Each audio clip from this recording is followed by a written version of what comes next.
怪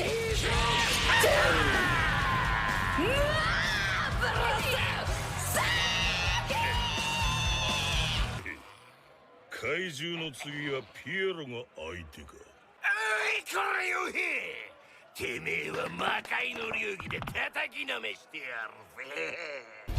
マンゴリアンチョップが炸裂ぜ。マジ安い。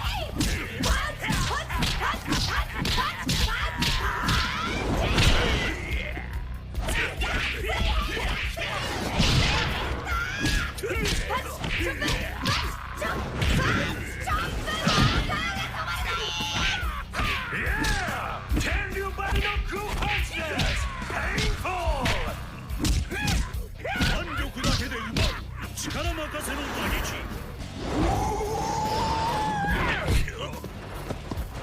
教えてやる、怖いプロレスを。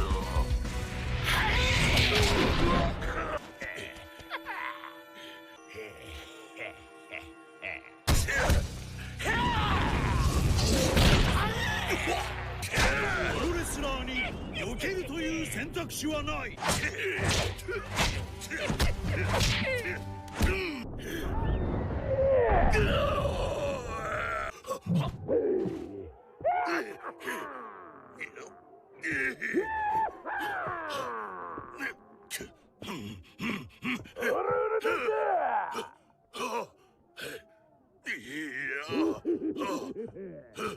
お前を地獄に引きずり込んでやる。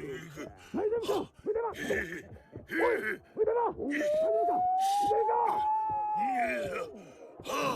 か腕が。